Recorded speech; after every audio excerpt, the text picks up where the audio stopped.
सबसे पहले भगत सिंह, सुखदेव और राजगुरु को उनके शहादत दिवस पे नमन करते हैं।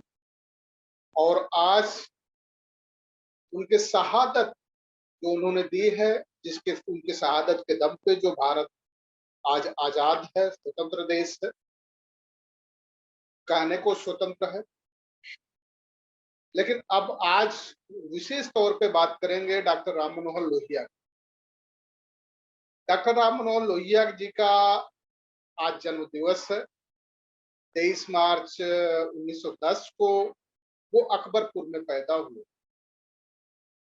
उनके जीवन परिचय पे बहुत ज्यादा हम नहीं जाएंगे, लेकिन जो उनकी सोच थी, समाजवाद के जो पुरोधा थे, जो इस देश में चाहते थे कि इस देश में समाजवाद फैले, ये देश समाजवाद के आधार पे आगे बढ़े। क्योंकि हमारे देश में जो संविधान है, संविधान का जो प्रेम्बल्स है, वो प्रेम्बल्स इसी बात की वकालत करता है, इसी बात की दुहाई देता है कि संविधान में सामाजिक, जो सेकुलर हमारा देश है, सोशलिस्ट हमारा देश है, हमारे भारतीय संविधान के अनुसार। और ये फैक्ट है कि जो संविधान जिस देश का होता है, उस संविधान के अनुसार जो उसके प्रेम्बल्स होते हैं, उसकी प्रस्तावना लिखी होती है, उसी प्रस्तावना के आधार पे देश आगे बढ़ता है। तो समाजवाद के जो पुरोधा थे डॉक्टर राम मनोहर लोहिया जी, वो इस देश में समाजवाद लाना चाहते थे, समाजवाद के स्थापना के लिए काम करना चाहते थे। उनके समाजवाद का जो आधार था, ठीक वही आधार था जो आधार बाबा साहब डॉक्टर अंबेडकर ने जो संविधान का निर्माण किया, ड्राफ्टिंग की, उस ड्राफ्टिंग के आधार पे जिस तरह से बाबा साहब चाहते थे, संविधान के आर्टिकल 14 के तहत वो चाहते थे कि इस देश में सभी को इक्वलिटी मिले, समान अवसर मिले, सभी के साथ समान व्यवहार हो, और किसी को भी जात के आधार पे, वर्ग के आधार पे, उसके कलर के आधार पे, उसके लिंग के आधार पे, नेशनैलिटी के आधार पे, या उसके पैदा होने के स्थान के आधार पे उसके साथ विभेद नहीं होना चाहिए। और इस देश में भारतीय संविधान को लागू हुए इतने वक्त हो गए हैं। 26 जनवरी 1950 को हमने भारत का संविधान स्वीकार कर लिया, आत्मार्पित कर दिया, और आत्मार्पित करने के बावजूद इतने लंबे समय तक आज भी जिस विभेद को दूर करना चाहते थे डॉक्टर लोहिया, वो विभेद आज भी बरकरार है। जात के आधार पे आज भी छुआछूत का बोलबाला है। और वजह तो ये है कि अगर मंदिर में कोई मुस्लिम लड़का चला जाए और वहां पानी पी ले, तो उसकी हत्या कर दी जाती है। ये अलग बात है कि हत्या करने वाला पिछड़ी जाति से है, लेकिन उसके मन में ये जहर भरा किसने? उसके मन में ये जहर घोला किसने? धर्म के आधार पे, जात के आधार पे जो उसके मन में दर्प है, और ये दुराव पैदा करने की कोशिश किसने की कि एक धर्म का व्यक्ति अगर दूसरे धर्म के मंदिर में चला जाए, पानी पी ले, तो पानी पीने के लिए उसे जो पूरे सम्मान के साथ बुला करके पानी पिलाया जाना चाहिए, पानी देना चाहिए, वो सम्मान देना तो दूर की बात रही, उसे मार दिया जाता है। सिर्फ ये कहा जाता है, ये सोच पैदा कर दी गई है कि वो मुस्लिम है तो मंदिरों में प्रवेश नहीं कर। ये सोच किसने पैदा की? ये लोगों के अंदर जहर कौन पैदा कर रहा है? कौन है जिम्मेदार इस तरह के जहरीले मानसिकता का? ये इसलिए हो रहा है कि डॉक्टर लोहिया कहा करते थे कि जब सड़कें वीरान हो जाती हैं तो संसद आवारा हो जाता है। लोगों ने लोकतंत्र मान लिया, संसद में प्रचंड बहुमत मिल गया तो उसको लोकतंत्र मान लिया। लोगों ने मान लिया कि कोर्ट में बैठे हुए लोग जो मनमानी तौर पे किसी को न्याय किसी को अन्याय घोषित कर दें तो न्याय और अन्याय घोषित हो जाता है। डॉक्टर लोहिया को ये बात बहुत पीड़ा पहुंचा। वो नहीं चाहते कि इस देश में जात के आधार पे, धर्म के आधार पे, संप्रदाय के आधार पे कोई ये निर्धारित करे उसे खाना क्या है, उसे पहनना क्या है, उसके आराधना करने के तरीके क्या होंगे। अजान से अगर वो कोई व्यक्ति अजान दे रहा है तो अपने धर्म बंधुओं को, सहधर्मियों को इत्तला कर रहा है कि खुदा के सामने नमाज अदा करने का वक्त हो गया है और आप उस वक्त पे पहुंचे। उस पे भी लोगों को खलन होने लग रहा, किसी की नींद टूट रही है। जबकि ये कहा जाता है कि सुबह सुबह का जगना बहुत ही अच्छा माना जाता है, बेहतरीन माना जाता है, बड़ा सुखद अनुभव देता है। उस जगाने वाले को तारीफ करने के बजाय इलाहाबाद यूनिवर्सिटी जो पूरे देश में अपने ज्ञान के प्रति प्रख्यात था, उसको एक वीसी महिला इसलिए भी कह रहे हैं कि जिस महिला को भी इस समाज ने, चातुर्वर्ण व्यवस्था ने नीच बनाया है, तब भी उसको ये एहसास नहीं हुआ। और जो इस चातुर्वर्ण में भी शूद्र है, उसे भी ये एहसास नहीं हो रहा है कि आखिर वो कौन सा जहल बोल रही। अगर ये बयान दे रही है तो ये बयान उनके नींद में खलल पड़ने का बयान नहीं है। ये बयान है कि किस तरह से जो हैवानी सियासत इस देश में चल रही है, उस हैवानी सियासत करने वाले लोग की दृष्टि, ध्यान वहां जाए और वो पहचाने कि ये भी नफरत फैलाने में माहिर है, मास्टर है। इस तरह की सोच इस देश में पैदा हो रही। डॉक्टर लोहिया इसी बात से दुखी थे। डॉक्टर लोहिया इसी बात को खत्म करना चाहते थे, समाजवाद लाना चाहते। डॉक्टर लोहिया चाहते थे कि 4 पिलर स्टेट हो, ग्राम, जिला, राज्य और केंद्र। और इसी 4 स्टेट पे, 4 पिलर पे इस देश की व्यवस्था चले, लोकतंत्र के आधार पे शासन प्रणाली चले। इसलिए वो चाहते थे कि 4 पिलर स्टेट हो, जो राज्य हो वो 4 पिलर स्टेट हो, ग्राम सभा हो, यानी कि लोकतंत्र को 4 स्तर पे पहुंचना चाहिए। केंद्रीय आधार पे जो लोकसभा है वहां, राज्य में जो विधानसभाएं हैं, जिले में जो जिला पंचायत है, नगर पंचायतें हैं, टाउन एरिया है और ग्राम स्तर पे ग्राम सभाएं, विकास खंड, ये सब लोकतंत्र के आधार पे होने चाहिए। लोकतंत्रात्मक शासन प्रणाली के आधार पे आगे बढ़ना चाहिए। वो नहीं चाहते थे, डॉक्टर लोहिया चाहते थे कि इस देश में साम्राज्यवाद और पूंजीवाद नहीं रहना चाहिए। जिस देश में साम्राज्यवाद और पूंजीवाद पनपता है, उस देश में जो भूमिहीन है, जो मजदूर है, जो किसान है, उसे तकलीफें उठानी पड़ती, उसे पूरी तरह से वो मेहनताना मजदूरी नहीं मिल पाती, वो सम्मान नहीं मिल पाता जिस सम्मान का वो हकदार है।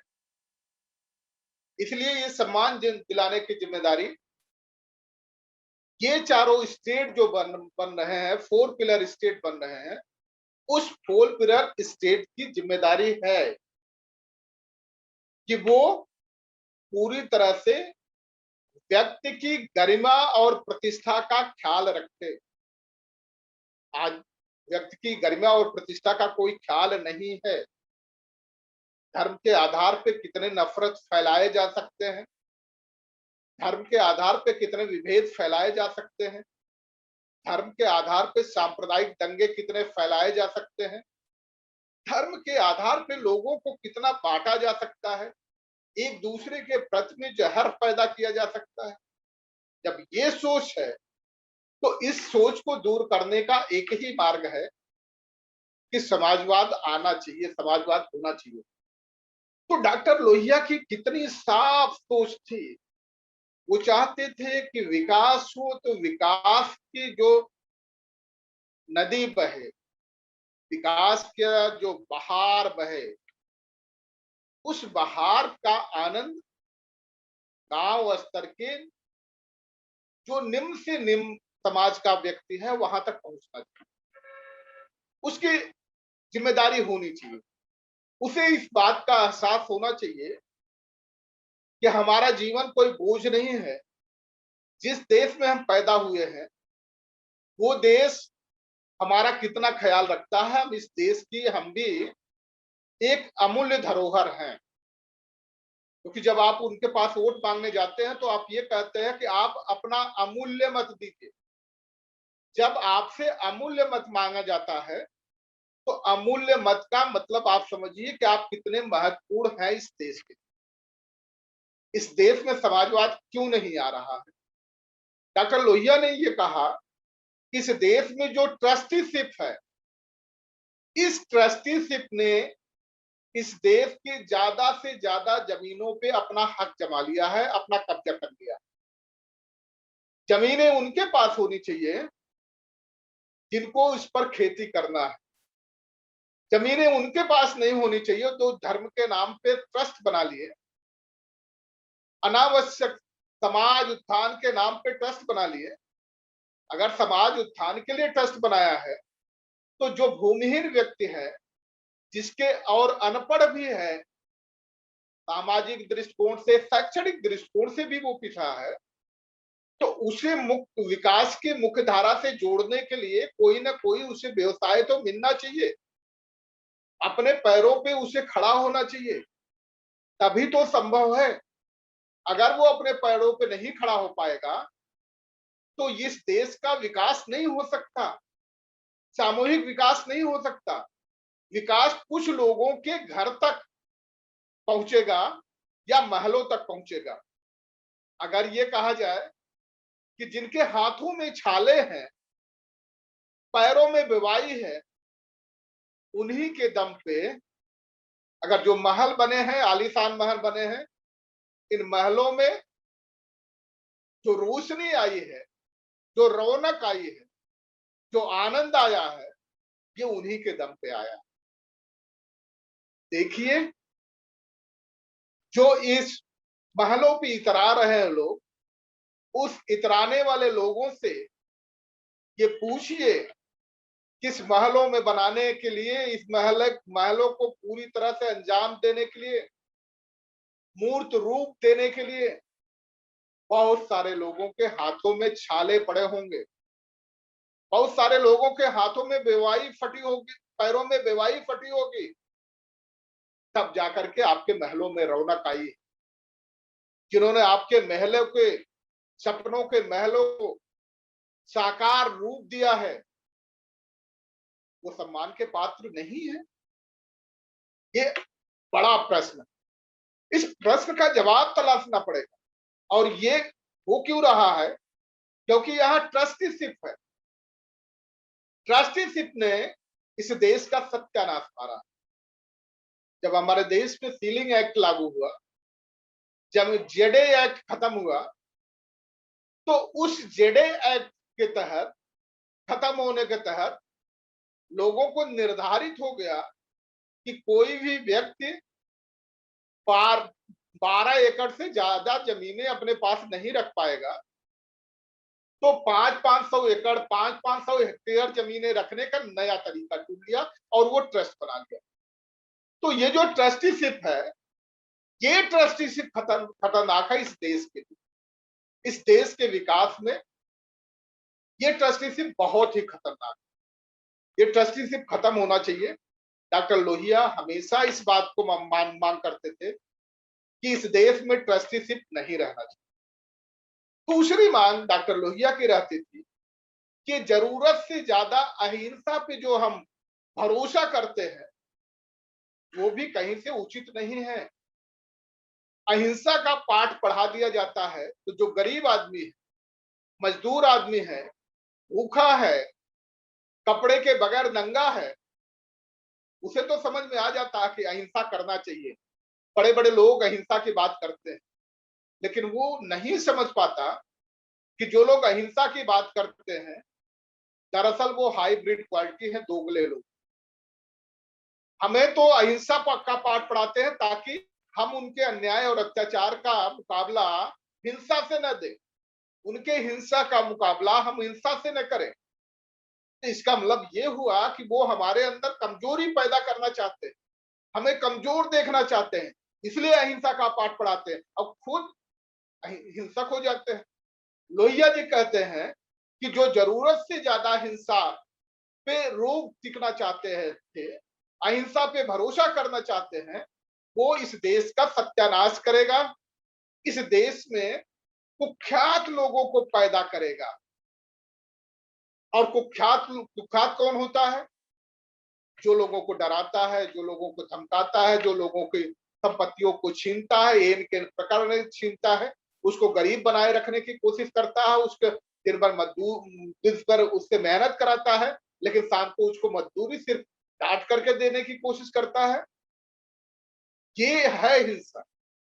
अगर आपने निश्चित तौर पे जो गरीब लोग हैं, दबे लोग हैं, कुचले लोग हैं, दलित लोग हैं, आदिवासी लोग हैं, पिछड़े लोग हैं, अति पिछड़े लोग हैं, इन लोगों को समझना चाहिए। आपको हिंसा का आपको हिंसा की पहल नहीं करनी है, ये सच है, लेकिन हिंसा का जवाब आपको हिंसा से देने के लिए तैयार होना हो। क्योंकि जो हिंसात्मक लोग होते हैं वो दुष्ट लोग होते हैं, छल करने वाले लोग, छद्म करने वाले लोग, फरेब करने वाले लोग, धोखा देने वाले लोग। ऐसे लोगों का जिस दिन हिंसा से जवाब दे देंगे तो काम चल जाएगा। शायद ये बात गांधी जी को भी घर कर गई होगी। बड़े अहिंसक थे, अहिंसा के पुजारी थे, लेकिन जब उनसे पूछा गया एक मर्तबा कि गांधी जी आपके पास दो विकल्प है, दो विकल्प में से एक विकल्प आपको चूज करना है, आपको चुनना है। पहला विकल्प ये है कि आप कायर कहलाना पसंद करेंगे, दूसरा विकल्प है कि क्या आप हिंसक होना पसंद करेंगे।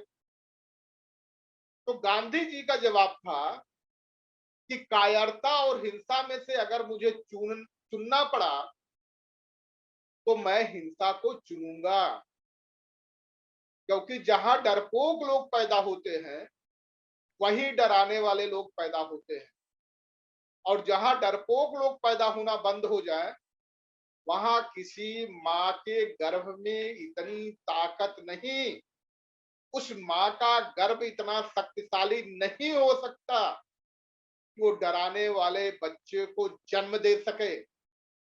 जब अहिंसा के पुजारी गांधी ये कह सकते हैं तो आपको भी इस बात को समझना है, हिंसा का पहल नहीं करना है, लेकिन अहिंसक होकर के जूते लात खाते हुए अपना जीवन भी नहीं घसीटना है। ये मंशा थी डॉक्टर लोहिया की।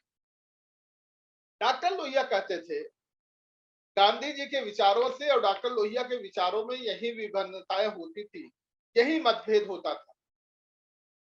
गांधी जी कहते थे कि तकली चलाइए, उससे एक सूता बनाइए और उससे कपड़े बनाइए, लेकिन डॉक्टर लोहिया कहते थे कि देश को प्रगति करने के लिए हमें मशीन के युग में चलना चाहिए, मशीन का प्रयोग करना चाहिए, जितने बड़े पैमाने पे हम मशीन का प्रयोग कर सके।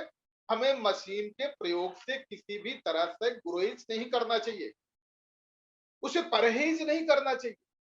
देश की प्रगति के लिए और उस प्रगति में सबको सम्मिलित करके आगे बढ़ने के लिए हमें किसी भी तरह से परहेज नहीं करना चाहिए।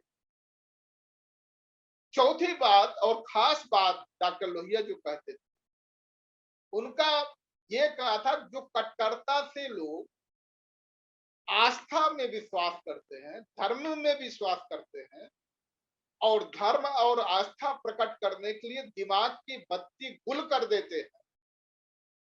जैसे आजकल प्रचार आता है कि स्प्राइट पीजिए आप गोरे हो जाएंगे। ये तो उस कंपनी का प्रचार है, लेकिन कंपनी के प्रचार करने के लिए मॉडल हायर किए जाते थे, और यहां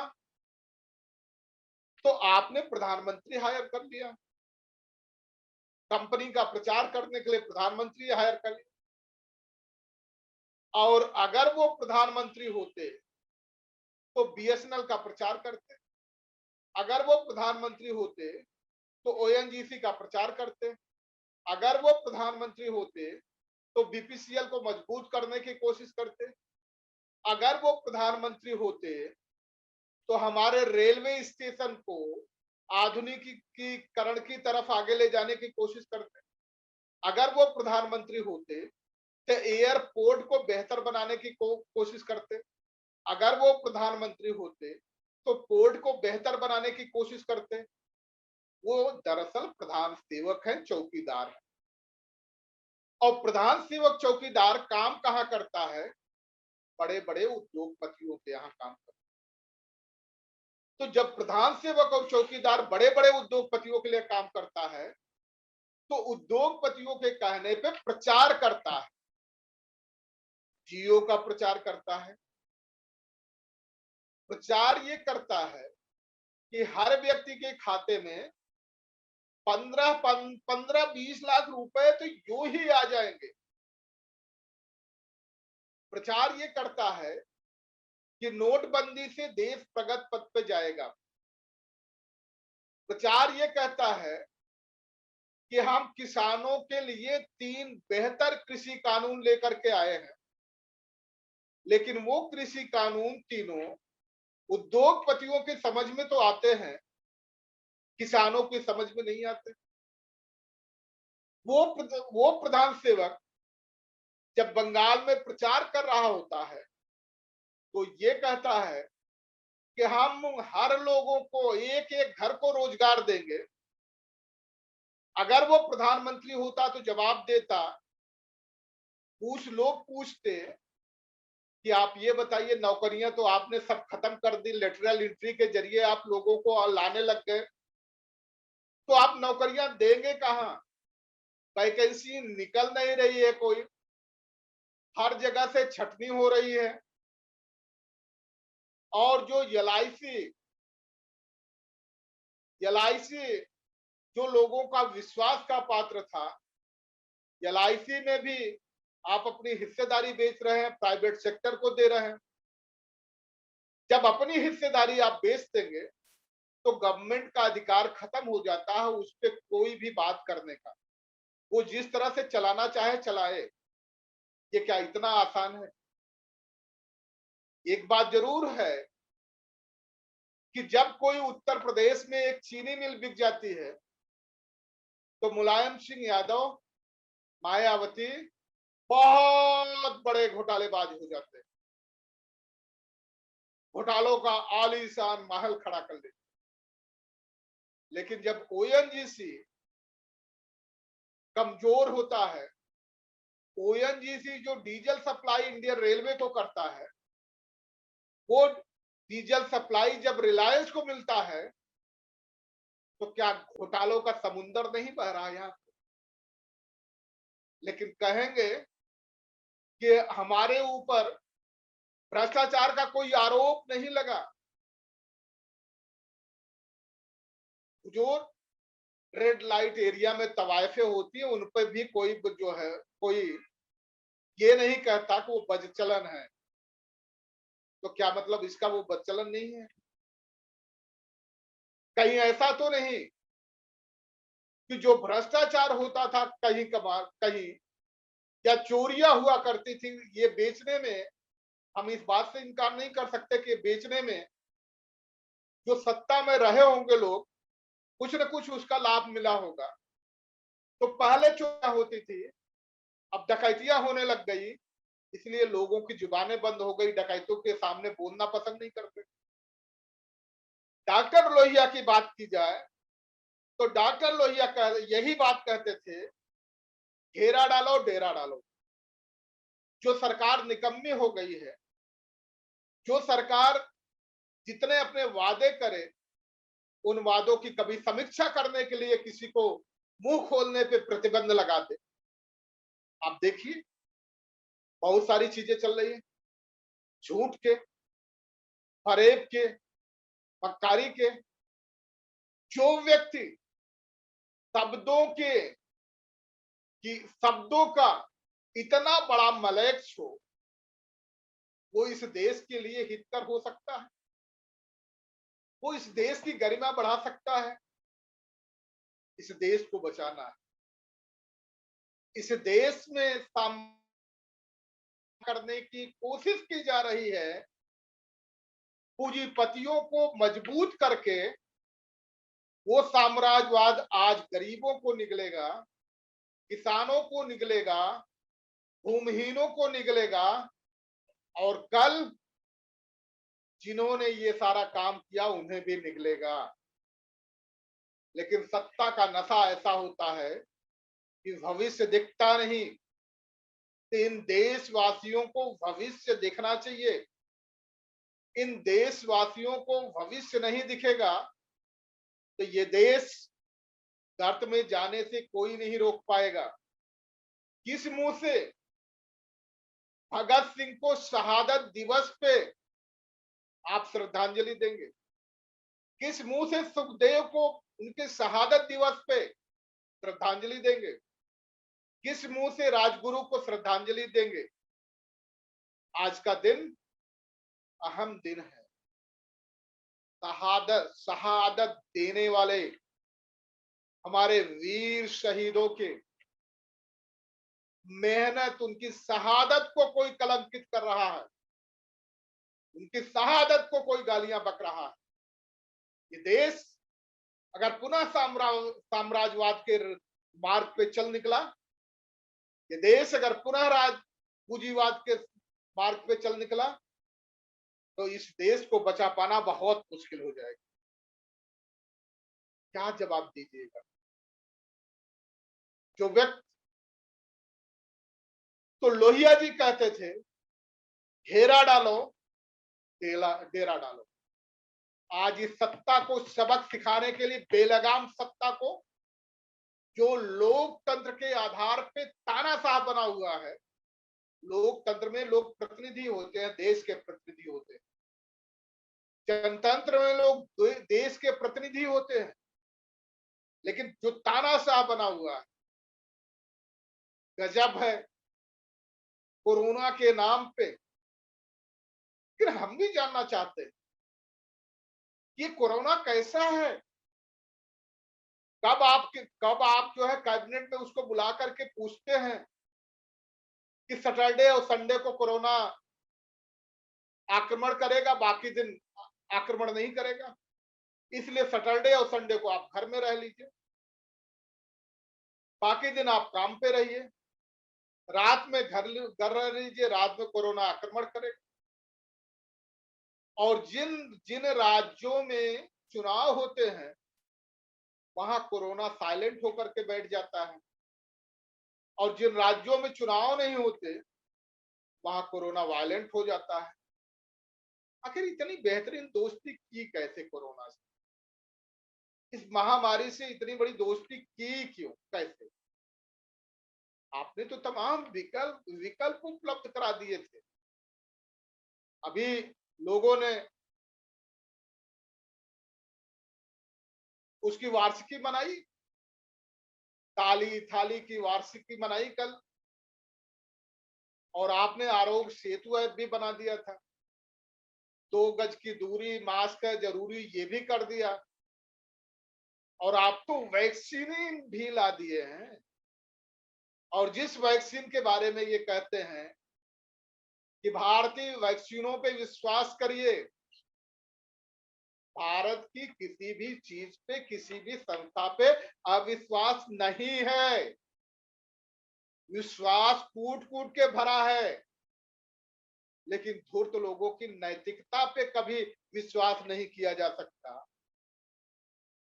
तो इस देश में धूर्तों की नैतिकता, नैतिक हो ही नहीं सकता धूर्त। तो धूर्तों की अनैतिकता पे कैसे विश्वास किया जाए? आज फिर तमाम जो लोहिया जी के विचार थे, और वो देखा जाए तो लोहिया जी के विचारों को समझने के लिए 2 लाइनें जरूरी हो जाती। आज जिस तरह से फाइलें बनाई जा रही हैं, देश के सामने प्रस्तुत करने के शब्दों से खिलवाड़ हो रहा है, फरेब भी शब्दों से खिलवाड़ हो रहा है। तो 2 लाइनें जरूर उस पर कहना चाहेंगे। अदम गोडवी ने बड़ी खूबसूरत बातें कही, और अदम गोडवी की ही लाइनों को आपके सामने रखना चाहेंगे। तुम्हारी फाइलों में गांव का मौसम गुलाबी है, तुम्हारी फाइलों में गांव का मौसम गुलाबी है, मगर ये आंकड़े झूठे हैं। ये दावा किताबी है, कागज के पन्नों तक सीमित है। उधर जमहूरियत का ढोल पीटे जा रहे हैं लोग, उधर जमहूरियत का ढोल पीटे जा रहे हैं लोग, इधर पर्दे के पीछे बर्बरियत है, नवाबी है, लगी है होड़ सी देखो अमीरी ओ गरीबी में, ये गांधीवाद के ढांचे की बुनियादी खराबी। तुम्हारी मेज चांदी की, तुम्हारे जाम सोने के, जुम्मन के घर में आज भी टूटी रकाबी है। 70 साल, 72 साल, 80 साल यही गुणगान होता रहेगा, या झोपड़ियां तब्दील होंगी, रकाबी रकाबी तब्दील होंगे, आने जाने के जो कंक्रीट टूटे फूटे मार्ग वह सुधरेंगे। आत्मनिर्भरता का बयान दे देने से कोई आत्मनिर्भर नहीं हो जाता। और जब कोई व्यक्ति हमारी भाषा बोलने लग जाए, तो समझ लीजिए व्यक्ति का दुश्मन अब कहना चाहिए। जब दुश्मन हमारी भाषा बोलने लग जाए, तो समझ जाना चाहिए कि दुश्मन ज्यादा खतरनाक हो गया है। विद्यालय कितने खुले, यूनिवर्सिटी कितनी खुली, नई फैक्ट्रियां कितनी लगी, नए रेलवे स्टेशन कितने खुले, और भारत भारत की संपत्ति, भारत का ट्रैक, भारत के रेलवे स्टेशन, भारत भा, भारत के गैंगमैन ट्रैक तैयार करें, और कारपोरेट घराने उस पर ट्रेनें चलाएंगे, देश के लोगों को लूटेंगे। 2 रुपए के प्लेटफॉर्म का टिकट 20 रुपए में बिकेगा। हर पेट्रोल, 31 रुपए का petrol, excise duty, VAT, VAT लगा लगा के, क्या आप उसे 100 रुपए में बेचेंगे? एक बार क्यों नहीं कह देते कि हमें इस देशवासियों के, समस्त देशवासियों के लहू की जरूरत है, क्योंकि मैं लहू का प्यासा हूं, मैं लहू पीना चाहता हूं। क्यों नहीं कह देते? क्योंकि ये साहस नहीं। आज सड़कें वीरान नहीं होनी चाहिए, निकम्मी सरकार के निकम्मेपन को उजागर किया जाना आवश्यक है। और जब तक निकम्मी सरकार के निकम्मेपन को उजागर नहीं किया जाएगा, तब तक इस देश का लोकतंत्र नहीं बचेगा। जमहूरियत का अभिनय चल रहा है, जमहूरियत का रंगमंच सजा है, जिसपे बाहर जमहूरियत दिखाई जा रही है, पीछे से तानाशाह पैदा किया जा रहा है। इस देश को लोकतंत्रात्मक शासन प्रणाली पे चलना चाहिए, बचाए रखने की जरूरत है। आप सभी को डॉक्टर लोहिया के जन्मदिन पे बधाई देते हैं और डॉक्टर लोहिया के विचारों को, डॉक्टर लोहिया और डॉक्टर अंबेडकर के विचार पूरी तरह से मिलते थे और ये भी तय हो गया था कि 10 दिसंबर 1956 को डॉक्टर लोहिया और डॉक्टर अंबेडकर मिलकर के एक साथ बैठ करके एक रणनीति तैयार करेंगे ताकि इस देश में समाजवाद स्थापित किया जा सके, इस देश में धर्मनिरपेक्षता को पूरी तरह से अनुपालन कराया जा सके। लेकिन हो सकता है साजिश के तहत 10 दिसंबर आने से पहले ही 6 दिसंबर 1956 को बाबा साहब डॉक्टर अंबेडकर हमारे बीच नहीं रहे, लेकिन बाबा साहब डॉक्टर अंबेडकर और डॉक्टर लोहिया के जो विचार थे, इस देश से वर्ण व्यवस्था खत्म होनी, इस देश में वर्ण के आधार पे जो प्रतिष्ठाएं दी गई वो खत्म होना चाहिए, वर्ण के आधार पे जो संसाधनों पे उनका वर्चस्व है वो खत्म होना चाहिए। इस देश में समानता आनी चाहिए, इस देश में समाजवाद आना चाहिए। जात, धर्म, संप्रदाय, जन्म लेने के स्थान, लिंग के आधार पे किसी के साथ विभेद नहीं होना चाहिए।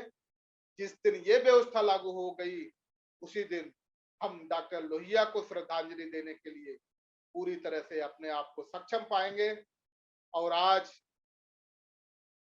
एक किस्त हम डॉक्टर लोहिया को श्रद्धांजलि की भेंट करते हैं और अपने शहीदों को शहादत दिवस पे भी हम नतमस्तक होते हैं, नमन करते हैं।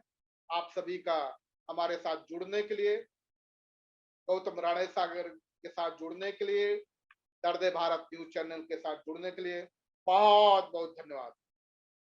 सभी को जय भीम, जय भारत, नमो बुद्धाय। और जिसके जो अभिवादन करने के तरीके हैं, सभी तरीकों से अभिवादन स्वीकार करें।